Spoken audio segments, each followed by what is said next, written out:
Hello, this is Dr. Don Lynch, and I'm speaking to you here from my studio office to encourage you to tune in to our special New Year's Eve event coming up, of course, in December on the 31st at 6 o'clock Eastern Standard Time.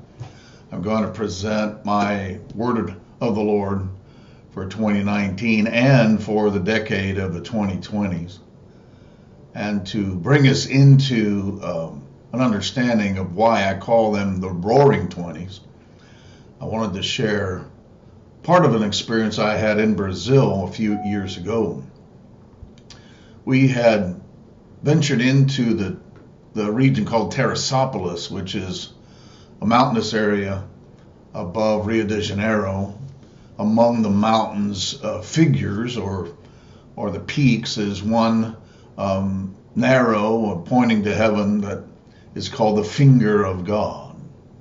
It was here that the king, who had the royal leadership of that land, would go for a retreat, and the same king that in Ipiranga gave the land to the people and released freedom and liberdade to Brazil.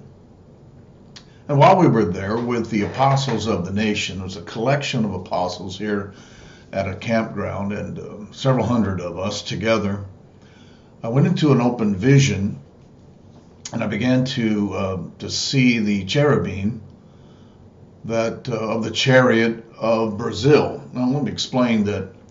If you'll recall, when the chariot of Israel was available in the vision for those who recognized it, or when Elijah was carried into heaven and Elisha then saw the chariot of Israel, recognize that it's not called the chariot of God, it's called the chariot of the nation, in which its manifestation represents the angelic cherubim that carry glory. In other words, each nation having its own assigned angelic host, not only of cherubim but of seraphim, according to Deuteronomy.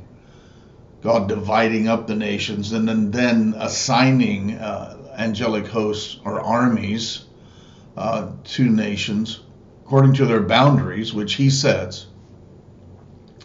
The chariot of Brazil then became visible, and when I saw the cherubim in this particular vision, listen carefully to what I'm saying, in this particular vision, all four of the faces at that moment were eagles. And then all four of the faces changed to lions.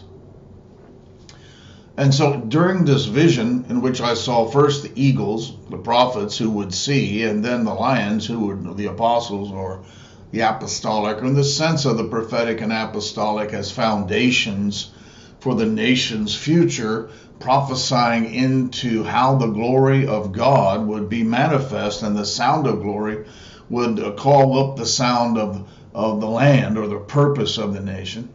Grasp hold of these prophetic concepts now. Follow with me. I saw the cherubim responding, or the glory responding to the prophetic anticipation, and then I saw the lion faces responding to the authority that would produce that purpose. And as I did and was into this vision, I began to apply it, of course, directly to the apostolic leaders who were there. And had a prophetic action in which I had a man very proficient and powerful with a shofar. This is the ram's horn used by Jews to call people to prayer, call the armies into certain formations, or I'll call them into war. They were the ram's horns used by the priests as signals, and were very, very important to order forward motion or other types of formations, called the people before the Lord. That the sound of the shofar then prophetically would be directional. We would say that the sound of the shofar would release what God was prophetically speaking into the nation and its future at that moment. And so I lined up the apostles, and I had this person with the shofar put the shofar on their stomach and blast the sound of the shofar into their stomach, and I prophesied, calling up this, what I called at that moment, the roar of the lion. Well, as that happened, each man or each woman was overcome by the Spirit of God, and they would roar. I mean, their mouth would come open, and they would make a very loud sound. We did this to several, I think 7, maybe as many as 10, and suddenly, during this time when he blasted the shofar into one particular apostle, the lights went out. I mean, the power went out all across the nation and into parts of Paraguay. And at that moment, as I recall, I think nearly 20 million people, maybe more, but as many as 20 million people were without power. Whole cities, Sao Paulo included, Sao Paulo, Brazil, a metropolitan complex and sprawl of nearly 27 million. All of them lost power. So as many as 20 million people were without power, streetlights gone, people caught in elevators for a period of time, in which people began to roar. The whole crowd began to roar. Immediately that happened. It didn't go into panic. They understood that this was a prophetic moment. There was an immediate witness in every apostle and every person present, several hundred people present, that what had happened at this moment, we should understand it. Not that God caused it, but we should understand this moment. Not that God had done this, but that we should understand at this moment there was a prophetic significance to the power outage. And what we understood from that was very, very insightful. Well, people raised up the lids of their laptops and turned on their cell phones, and we just continued the same thing, blowing the shofar and responding with the roar of the lion. In fact, this became such a marked moment in the Brazilian apostolic response that we now have a movement called the Roaring Lions, or the Roar of the Lion, and we have an annual conference called Roaring Lions.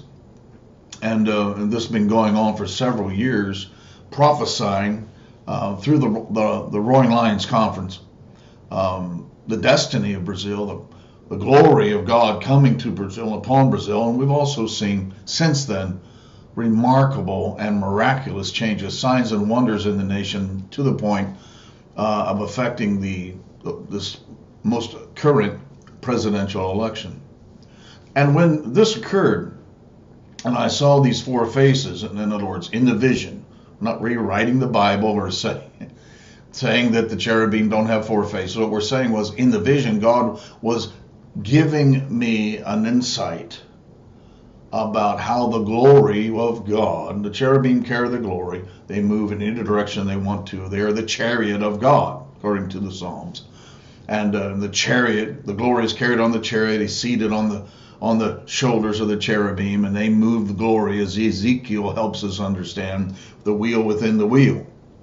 And so when we say the chariot of Brazil, we're saying this is the specific way in which the cherubim assigned to that nation carrying the glory, and the fiery ones, the glory and the fire, the seraphim, the fiery ones who accompany it, that this was a spiritual way of understanding how God was at work and the strategic way in which apostles and prophets should lay foundation for the future. And so the point that I would make then, that all the lights went out, is simply this, that once the lion roars, he draws everything in his domain toward his purpose. It was almost as if at that moment, like a lion, a natural lion, a lion in the natural, will step into his territory. He shakes his mane so that his mane spreads out, and this reveals to any other male lion who is challenging him, or any lion who then sees him shaking his mane, understands that he has risen up and he has taken his place of authority. And then as he opens his mouth to roar, the ground can literally shake, and his roar can be heard 6 and 7 miles away, until every creature in his territory understands that the male lion, the king of that territory, is up, and he is exerting his place of authority and power. And so when the Lion of Judah roars over a nation, roars over his kingdom, roars over his ecclesia, his church, then he draws everything into what he is doing, as if he shuts down the stuff we find important that has very little to do with what he's producing with the energies of his kingdom. He stops subsidizing. He stops subsidizing our flights of fantasy. He stops subsidizing our delusions of how we're going to impress God, this syncretism of animism, where Christians superstitiously think that there's some way they can, if we just make God happy, he'll do what we want. We don't want God to do what we want. That's animism. That's idolatry, which leads to covetousness, or is covetousness, because idolatry says I got to make some God happy so he'll give me what I covet. See, we don't covet that thou shalt not covet. That's idolatry. So he is going to stop subsidizing this ridiculous modern syncretism of modern evangelicalism, and even our forms of worship and prayer, in which we hope we can just get God on our side so he'll do what we want, because God's not interested in doing what we want. He's roaring to say he's going to do what he wants. He's going to produce what he wants, and the people who want what he wants are going to have power. And he's stopped subsidizing. He's going to stop subsidizing. He's going to roar. The lights are going to go out, as it were, on our human strategies to get God to do what we want. You know, we want revival if our church is going to get bigger. We want the move of God. We want the glory to come while we worship, so we can gain greater rock star status and sell more of our most current project of songs. All of this way in which we use God to build our own mini movements instead of building the kingdom movement. God's just going to suck all the air, the power out of all these human things, because the roar of God is going to overwhelm us. See, this is what happened when we would blow the shofar. That new sound would hit the belly, the stomach, out of which the matrix, the womb of the spirit, out of which we release the living waters. When that sound would hit the belly, out of their mouths would come this roar, and it was obvious that as if God had taken over the apostle. Wow, what a glorious picture. They didn't become robots. They became people burning, overwhelmed, overcome, overtaken with the power of God. And at the same time, their nation, the power went out, as if God said, I am going to reset the distribution of spiritual resources. And I'm telling you, that's what's coming. And as we enter 2019, and especially in the Roaring Twenties, because in the Roaring Twenties, the Lion of Judah is going to roar. Now, those of you of other nations, or even this generation who may be unaware, in 1920s, in the previous generation, we had the Roaring Twenties. The Roaring Twenties had its own specific sound. It was a cultural revolution. It was a culture out of control and living in delusion. And it was a market, an economy built on error, built on delusion, that grew, and to the point it exploded. It crashed to the ground. And when it did, the sound was lost, and the culture shifted, and we came into the Great Depression in a way that corrected the misappropriation of the identity and culture of the United States of America. God is going to reset the kingdom culture, and the kingdom is going to stop the misappropriation of identity and provision, the misappropriation of authority and leadership. He is going to roar in his territory, and that sound is going to overwhelm, overtake us. So the Roaring Twenties of this century are going to release into the United States as a fathering nation and into the nations of the earth during the greatest harvest of souls in the history of mankind. God is going to release a sound in the Roaring Twenties, and it is going to be the greatest decade of history. And I'm going to speak on New Year's Eve on the 7 priorities, how you need to reprioritize your life to these 7 priorities. They're going to surprise you, some of them. The things that you need to do in order to shift your life in 2019 to be ready for the decade that I call the Roaring Twenties. Our strategies fail.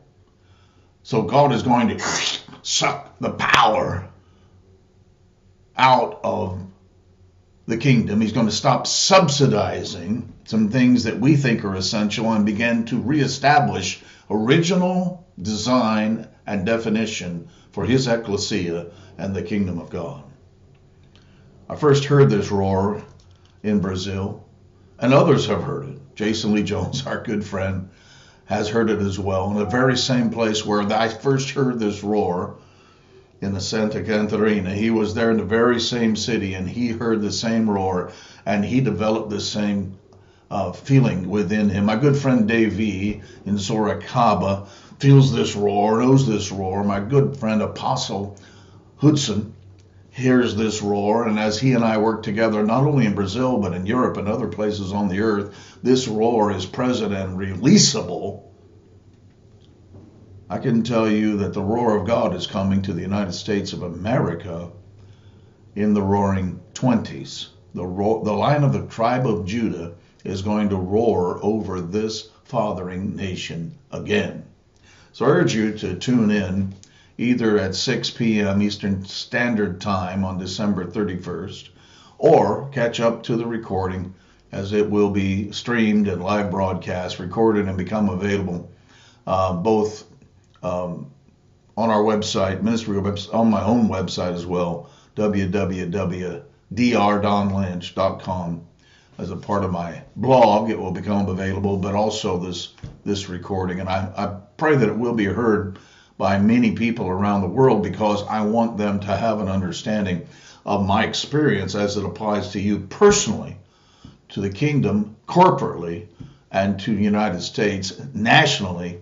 For there are fathering nations, United States, Brazil, Australia.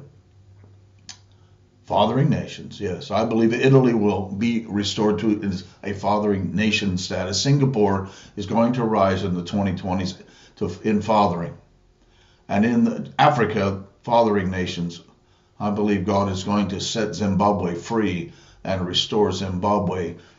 And it will carry the heartbeat of the continent as many nations will rise and receive. And light will come to that dark continent, because we are entering the Roaring Twenties, and every nation on earth will be affected. This is Dr. Don Lynch, and this is an introduction, a plea, a challenge, maybe perhaps a charge to every worshiping intercessor and kingdom citizen and apostolic restoration participant to get ready for what God is doing. Because 2019 is going to be the great year of reprioritizing your life.